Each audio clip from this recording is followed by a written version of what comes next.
This Torah class is brought to you by TorahAnytime.com.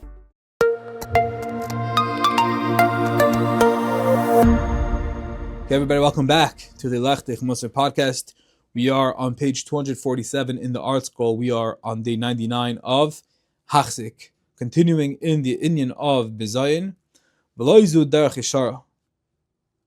We were talking yesterday about how one should focus on his own imperfections and not pointing fingers at others, rather focusing on himself.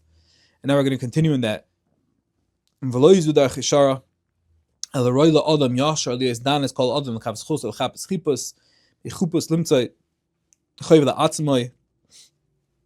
A person, the upright person, should always judge others favorably and search diligently to find his own shortcomings. As we said yesterday, the natural course is that we look and we're able to detect and sense and microanalyze all the imperfections and flaws and negativity in others, and for us, we're great. But really, it's the opposite, and we have to work on finding our own shortcomings and work on perfecting ourselves, and everyone else should take care of themselves. But that's not our avodah, because it's all about tikkun haneshama. It's about bringing light and kedusha, bringing to Hashem's world the broken keli, and everyone else. It's not our cheshbon; it's ourselves. So as much as we might be thinking as we read these words, why should I be focusing on myself? Everyone else is bothering me. They have bad midas, and what's going to be? It's irrelevant. We have to be mesaken our own nefesh, our own neshama, our own gilgul. We have to bring that to perfection, to shleimus, to wholesomeness, and everyone else has to do the same thing. And if we find flaws and problems, that's their cheshbon. Hashem is the melech malchem lachem. He'll take care of that. We have to focus inwardly on ourselves and how we can make the best of our package, of our pack, what Hashem gave us, and work on that, and not worry about everyone else. Hashem will take care of that. Everyone else should take care of themselves. Not our cheshbon. And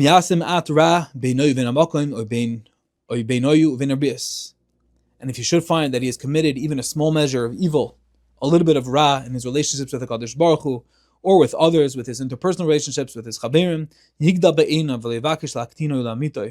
this should be considered significant in his eyes, and he should not try to belittle or lessen its severity. One should not look to defend himself by calculating that it's a small affair. What did I do? I just said one little word. I did one not nice thing. You can fill in the blanks, whatever those little things may be. I didn't hi to him. I didn't acknowledge her. Small, not a big deal. I didn't smack anyone in the face. Didn't hit anyone with a bat. I didn't step on anyone's toes. I didn't close a door in their hand. I'm not so bad. I said one word. I didn't acknowledge, small thing. Chazal tell us, the Chavis Avavis and the Shar Tshuva tell us, don't defend. Ela bigdulas hamelech hashutziv aleh. Rather, he should move himself to recognize the severity of his transgression by contemplating the greatness of HaKadosh Baruch Hu. Ki hakol dehu devar pesha sheyasa adam yikra moired b'melech hakavod. For when one looks at it from this perspective about the greatness of the king, he'll realize that even for a minute, small infraction, it's deemed a rebellion against the king no matter what. There's no such thing as big and small. And even if he has learned a lot of Torah, and Hashem granted him Siyata Dishma, he should have a clearer cup, and he should be able to process and make it part of his life, and he should be a Talmid Chacham and Oshas and Paiskim, and he excelled in Midas and Torah. Hakol yiktan be'inav neged goydel chiyuv lefi hasagaso lefi yechaltoi. Says the Pele Yoeitz, all of this that we said should be significant to him relative to the full scope of his obligations. Meaning, the greater one is, the more attached, the closer proximity one is to the light, to the Shekhinah, and therefore, the smaller of a transgression, it's not small. He realizes because he's so great how big even the small thing is. Salam d'shazach. But you think about it, makes sense. The greater one is, so then there's no such thing as small. Even the small things are very big because you're closer to the heat, you're closer to the Shekhinah, and you realize that there's no such thing as small. I'm so close to HaKadosh Baruch Hu. I know so much Torah. I know so much of Das Alakim Alyon. I'm so connected to Ruchnias. I'm so mizdabik in the Eibishter. So then the smallest deviation from the script, you realize, is painful because it's a merida, because it's a rebellion to the king. And that will have a very strong and deep impression if your taka so big.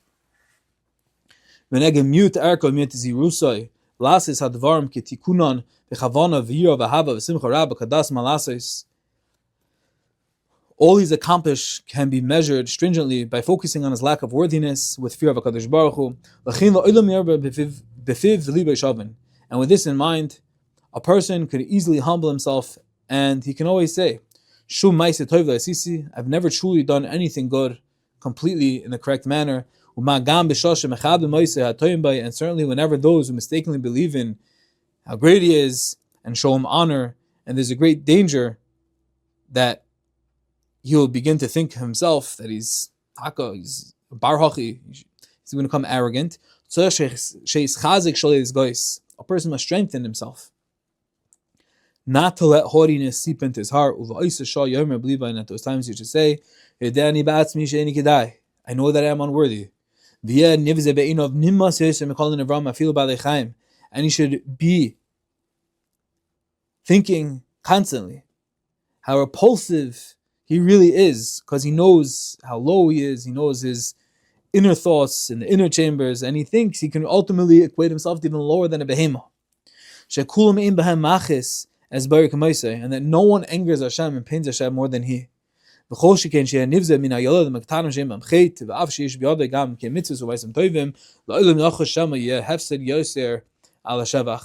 the point over here is that when a person does start getting haughty and he gets ahead of himself and people are mechabed him, always come back to this shtickle in the Yoeitz and remind yourself that you're really nothing. I really didn't do anything good, and I don't deserve any honor. And I know I know I'm unworthy, and I'm even worse than a behemoth because I don't cause so much pain. Everyone does averus, everyone has their struggles, everyone has their challenges. And when you think about this, it should automatically result in more thoughts of shiflos. I'm not roy for anything. I'm not entitled to anything. I don't deserve kavod. The Eibishter is not so happy with me. The Eibishter knows I carry a pekel. I have loans with him. I have credit. I am in debt. I'm in the red. And when you think about that, that automatically should get someone back in their lane. Reality check.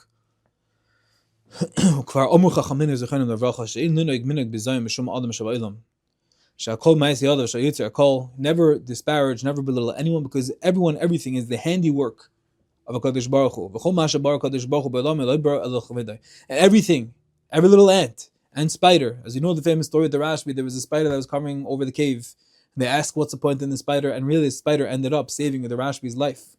Because when the Romans came by, they thought that it was a forlorn cave and nobody could have came in, and really this spider, this little, seemingly worthless, useless little web-producing insect saved the Rashbi's life.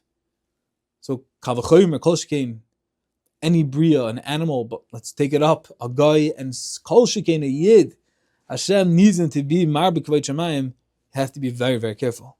Now, what happens if other people are mavazi you? How do you react? What do you do? Ayak v'klal. Don't be bothered. Don't go out to battle in your defense and honor. Rather, it is at this time specifically that he should lower himself and stoop down. And what should he tell himself? Ze li ha'ois. This is the sign. Shani nis of v'nelach lifnei boirei machmas avonosai. This shows me that I'm indeed loathsome and tainted before Hashem due to my sins. And Hashem ordained this person to humiliate, to put me down through this man. Ki Hashem Amar like Halel, Hashem said, curse. And while on the one hand it's pretty intense that a person, while he's getting disparaged, not only should he get upset, but he should use it as a stepping stone to tshuva and to come close to the Eibishter and realize that's because of my avoidness that I got humiliated, that I was belittled. And not only that, not only pariv, but you should be happy. Yismach liboy ki Hashem chofetz dakay bisur and kalin ki elu she'imam chisaron kis. Be happy. Okay, a person was mavaziu, Be happy that Hashem decided to afflict you or this person with minor sufferings such as these, which don't contain any tangible, lasting loss. To annul his rebelliousness and to remove his sins. And he should view it, deem it as a chesed elyon, that he was dealt with in this way. Why? Because in this way he absolved himself through his avonos, through his sins, and this is a kapara. And as long as he accepts these situations and their message with love and remains joyful throughout these afflictions, it's on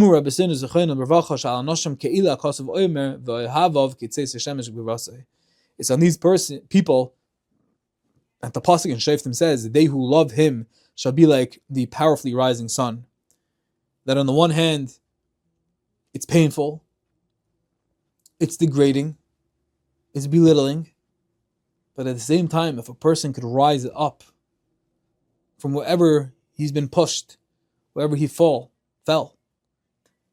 and he can say, I'm better, I'm stronger, and I realize it's all from the Eibishter, and I realize that Hashem is taking care of me, and I realize that Hashem is holding me, and I realize that Hashem knows, Hashem ordained it, Hashem Amalei Kalel, Hashem said, it's all from the Eibishter. Then a person rises to the level of Kitzeis HaShemesh B'Grasei. They're like the powerful people, as powerful as the rising sun.